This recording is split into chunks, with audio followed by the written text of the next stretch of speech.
Hello everyone. मेरा नाम अंबर है। और मैं हूँ नेहा। हम लोग एक 7 ईयर ओल्ड ऑटिस्टिक बॉय के पेरेंट्स हैं एंड आज हम बात करने वाले हैं gluten and dairy free diet के बारे में। क्या इससे एक्चुअली में फ़ायदा होता है नहीं, बट जिससे पहले हम बिगिन करें, हम अपने सारे व्यूअर्स को वेरी हैप्पी दिवाली विश करना चाहते हैं। Wish you very happy Diwali. And ये जो वीडियो हमारा है किसी भी प्रकार की मेडिकल एडवाइस या इंटरवेंशन को रिप्लेस नहीं करता। इंटरनेट पे ना अगर हम देखें तो बहुत सारे आर्टिकल्स हैं जो कहते हैं ग्लूटेन फ्री या डेयरी फ्री, डेयरी मतलब दूध से रिलेटेड प्रोडक्ट्स के डाइट जो पेरेंट्स ने ट्राई किए हैं एंड क्लेम करते हैं कि उससे बच्चों को फ़ायदा हुआ है, उनके जो सिम्टम्स हैं ऑटिज़म के वो इम्प्रूव हुए हैं। ये कितना सच है, अगर हम रिसर्च करने की कोशिश करें नेट पे तो बहुत वेरिंग ओपिनियंस आएंगे। कोई कहता है बहुत फ़ायदा हुआ है, कोई कहता है कुछ भी नहीं होता। तो आज हम इस वीडियो को थोड़ा सा सिंप्लीफाई करेंगे और इसको समझने की कोशिश करेंगे कि क्या डेयरी फ्री और ग्लूटेन फ्री डाइट एक्चुअली बच्चों को हेल्प करता है कि नहीं। तो इसको समझने के लिए पहले हमें थोड़ा सा जीआई इश्यूज़ के बारे में समझना होगा। जीआई इश्यूज़ क्या होता है? Gastro intestinal issues. हमें हमारे आप सबको मालूम है, सबका डाइजेस्टिव सिस्टम है, माउथ से शुरू होता है, इनस पे ख़त्म होता है। यहाँ से खाते हैं, एक एंड से हम फूड डाइजेस्ट करके इसको एनर्जी में कन्वर्ट करके एक एंड से स्टूल पास करते हैं। अब इसमें जो इश्यूज़ होते हैं उसको हम जीआई इश्यूज़ कहते हैं। अब ये दो तरह के इश्यूज़ हो सकते हैं। एक तो है कि आपकी स्ट्रक्चरल इश्यूज़ की मतलब आपकी जो डाइजेस्टिव पूरी ट्रैक है उसमें कहीं ना कहीं कोई फिजिकल इशू है। अब ये डायरेक्टली ऑटिज्म से लिंक्ड नहीं है, ये किसी को भी हो सकता है फिजिकल इशू, अल्सर के फॉर्म में, लम्स के फॉर्म में, कोई फिजिकल डिफॉर्मिटी हो सकती है।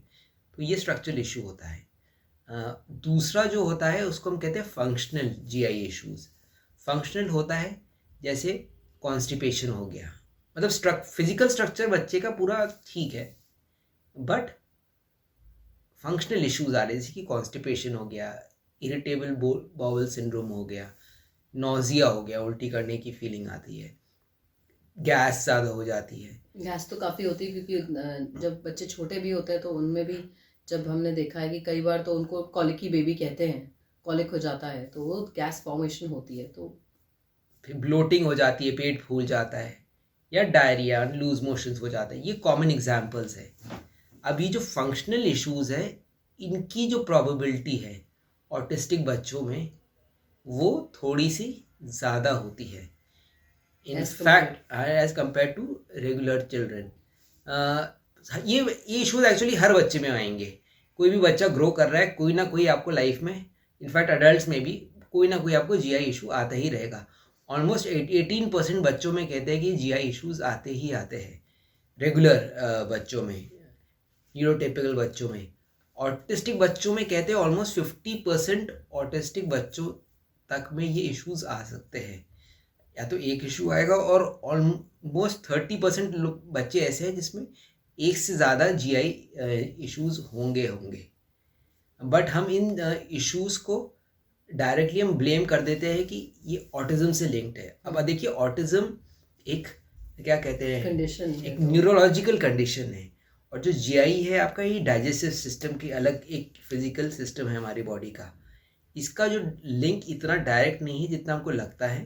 मतलब इसका दूसरे रीजन होते हैं जो हम समझ नहीं पाते कि क्यों बच्चों को ज़्यादा जीआई इश्यूज आ रहा है। उसके रीजन जो होते हैं, तो जैसे हम बच्चे हमारे बहुत ही पिकी ईटर्स होते हैं, उनको सब कुछ अच्छा नहीं लगता, हर चीज़ मॉडरेशन में नहीं खाते क्योंकि उनको टेक्सचर से भी प्रॉब्लम आती है, कभी किसी चीज़ से प्रॉब्लम आती है, उनको अच्छा नहीं लगता। तो सबसे बड़ी प्रॉब्लम होती है कि दे ईट लो, जो फाइबर होता है वो इतना उनका जाता नहीं है। तो क्योंकि उनका फाइबर इतना जाता नहीं है, जैसे जिसमें फ्रूट्स में और वेजिटेबल्स में उनको हमेशा होता है कि फ्रूट्स नहीं खाएंगे, कुछ फ्रूट्स नहीं खाएंगे, कुछ वेजिटेबल्स नहीं खाएंगे। तो हर चीज़ का अपना एक महत्व होता है, तभी हम उनको सब कुछ खाते हैं, सीजनल फ्रूट्स खाते हैं या सीजनल वेजिटेबल्स खाते हैं। ये बच्चे उतना नहीं खाते क्योंकि ये पिकी ईटर्स होते हैं। फिर दूसरा चीज़ होता है कि वो एक्सरसाइज नहीं कर रहे हैं प्रॉपर, उनका फिजिकल एक्टिविटी इतना नहीं हो रहा है, उससे प्रॉब्लम आती है। चेंजेस इन द रूटीन, उससे प्रॉब्लम आती है। ये तो आई थिंक ये जनरल एक कॉमन प्रॉब्लम भी है कि आप कहीं नई जगह जाते हैं, आपको वॉशरूम जाना होता है, आपका अपना सिस्टम थोड़ा साथ नहीं देता क्योंकि आपकी रूटीन नहीं है, वो आपके अपने घर का जगह नहीं है, तो आपको थोड़ा अजीब लगता है। और एक चीज़ तो बहुत ही इम्पोर्टेंट है कि ये जो कहते हैं डेयरी प्रोडक्ट्स से काफ़ी भारीपन आता है पेट में। अगर ज़्यादा अमाउंट में खाएं तो उससे लगता ही है हमेशा कुछ थोड़ा सा गड़बड़ लगती है। तो इन बच्चों को डेयरी प्रोडक्ट्स भी अच्छे लगते हैं तो एक्सेस में वो खा लेते हैं। चीज़ हो गया, पनीर हो गया, दूध पी लिया, तो इन चीज़ों से प्रॉब्लम आती है। और लास्ट चीज़ तो है स्ट्रेस तो बच्चों को है ही, और इन बच्चों में ज़्यादा होता है क्योंकि they are not able to explain, वो अपने आप को एक्सप्लेन नहीं कर पाते हैं। जब उनका एक्सप्लेनेशन मतलब हमें नहीं समझ आ रही उनकी बात है तो वो एंग्जाइटी उनकी बढ़ जाती है, और उस एंग्जाइटी से चीज़ें स्ट्रेस में कन्वर्ट हो जाती है, तो उनको समझ नहीं आता क्या हो रहा है, और उससे फिर इंटरनली प्रॉब्लम्स आ जाती हैं। तो ये जो रीजंस नेहा ने बताए, इसकी वजह से ही जीआई, ये रीजंस है जो जीआई इशू के को ज़्यादा क्या कहते हैं, एनहांस करते हैं। नॉट बिकॉज कि उनको ऑटिज्म है तो जीआई इश्यूज आ रहे हैं, बट बिकॉज ये चीज़ें वो अवॉइड कर रहे हैं या ये चीज़ उन्हें अफेक्ट कर रही है, इसलिए उनको जीआई इश्यूज आ रहे हैं। जो स्टडीज़ जहाँ तक थोड़ा बहुत प्रूव कर पाई है, अब तक कोई ऐसी साइंटिफिक स्टडी नहीं है जो 100% एक्यूरेसी के साथ प्रूव कर सके कि आपका डेयरी फ्री या ग्लूटेन फ्री डाइट ऑटिज्म के सिम्टम्स को इम्प्रूव करने के में बेटर है, ऑटिस्टिक बच्चों के लिए अच्छा होता है। कोई भी स्टडी 100% प्रूव नहीं कर पाई है, बट येस कहते हैं कि अगर आपके बच्चों को जीआई इश्यूज है, स्पेशली ये जो रीजन हमने लिस्ट किए, तो थोड़ा सा ग्लूटेन फ्री और डेयरी फ्री डाइट से वो एलिमिनेट, थोड़ा सा इम्प्रूवमेंट हो सकता है। वो इम्प्रूवमेंट कैसे होता है? बेसिकली अगर किसी को भी जीआई इशू है, किसी को आपको ब्लोटिंग हो रही है, गैस हो रही है, या आपको कॉन्स्टिपेशन है या लूज मोशन है, कोई भी जीआई इशू है, हम में से किसी को भी हो, हमको डिस्कम्फर्ट लगता है। इन बच्चों के साथ क्या होता है कि उसको ज़्यादा एक्सप्लेन नहीं कर पाते। जब ये एक्सप्लेन नहीं कर पाते तो ये इरिटेट होते हैं। जब इरिटेट होते हैं तो ये जो इनके बिहेवियर में शो होता है। जब बिहेवियर में शो होगा तो आप जब चिड़चिड़े रहेंगे तो नेचुरली अगर आप उनको कोई लर्निंग कराने की कोशिश करोगे, उनको कुछ नया सिखाने की कोशिश करोगे, उसमें इफेक्ट होगा, चिड़चिड़े होंगे, स्लीप उनकी इफेक्ट होगी।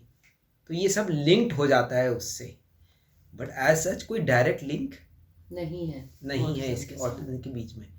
अगर आपको इसको चाहते हैं कि फ़ायदा हो आपके बच्चे को, तो आपको 3 चीज़ों पे ध्यान देना पड़ेगा। स्ट्रेस उनको ना हो, स्लीप उनकी प्रॉपर हो, और डाइट से लिंक्ड है ही है, आपको पता है। जो अंदर जाती है चीज़ उसको निकलना होता है, तो उससे पेट में गड़बड़ी हो सकती है। तो we have to keep it in mind, हमें उस पर ज़्यादा ध्यान देना चाहिए कि बच्चे को प्रॉपर स्लीप मिले, प्रॉपर डाइट मिले, ताकि स्ट्रेस भी ना हो और वो आगे अच्छे से ग्रो कर पाए। ये कैसे करेंगे ये 3 चीज़ें, इस पे हमने अलग वीडियोस बनाए हुए या बनाया भी, कुछ और वीडियोस भी बनाएंगे। तो हम रिक्वेस्ट करेंगे हमारे चैनल पे आप जाइए, सब्सक्राइब करिए। अगर ये वीडियो आपको थोड़ा सा हेल्पफुल लगा तो प्लीज़ इसे लाइक करिए, फर्दर शेयर करिए, एंड कमेंट करके बताइए कि आपने भी अगर ऐसी कुछ चीज़ की है तो आपको लगता है इम्प्रूवमेंट हुई है या ना हुई है। क्योंकि अगर इन सिम्टम्स का कुछ अगर आप क्या ख्याल रख सकते हैं, इन सिम्टम्स को क्लियर कर सकते हैं, तो डेफिनेटली बच्चे के बिहेवियर में चेंजेस आती हैं, पॉजिटिव चेंजेस आती हैं। So thank you so much, and once again a very happy Diwali to all of you. Thank you so much.